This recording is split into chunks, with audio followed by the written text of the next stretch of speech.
नमस्कार, मी हर्षल गायकवाड, अतिरिक्त आयुक्त कल्याण डोंबिवली महानगरपालिका।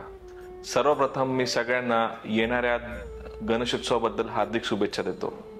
तसेच मित्र हो, यावर्षी सुद्धा आपल्याला पर्यावरणपूरक गणेशोत्सव साजरा करायचा आहे। त्या निमित्ताने काही गोष्टी आपल्याला पर्यावरणपूरकच्या दृष्टीने खात्री करून घ्यायची आहे। सगळ्यात पहिले बाप्पांची मूर्ती।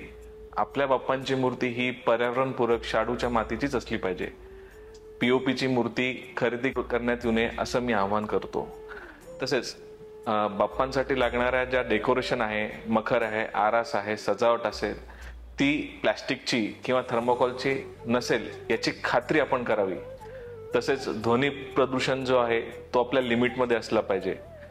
त्यासोबतच रोजच्या रोज निर्माल्य तयार होणार आहे, ते निर्माल्य आपल्याला सेग्रिगेट करायचे आहे आणि महानगरपालिकेचे जे निर्माल्य रथ असेल त्यातच तो आपल्याला द्यायचा आहे, जेणेकरून महानगरपालिकातर्फे त्याला प्रोसेस करून आम्हाला त्याचं खत तयार करता येईल। यावर्षी कल्याण व डोंबिवली या प्रभागनिहाय आम्ही प्रत्येकी 2-2 गाड्या ठेवल्या, ज्या सार्वजनिक गणेश मंडळाच्या ठिकाणी जातील आणि तिथनं निर्माल्य गोळा करतील।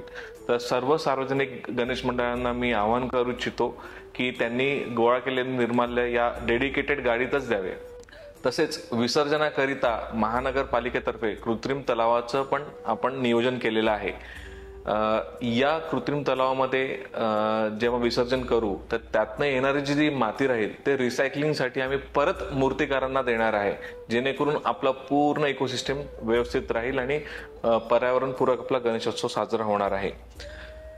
त्यामुळे मित्र हो, मी परत एकदा सगळ्यांना गणेशोत्सवाच्या शुभेच्छा देतो आणि यावर्षी सुद्धा आपला गणेशोत्सव हा पर्यावरणपूरक राहील याची ग्वाही देतो। धन्यवाद। कल्याण डोंबिवली महानगरपालिका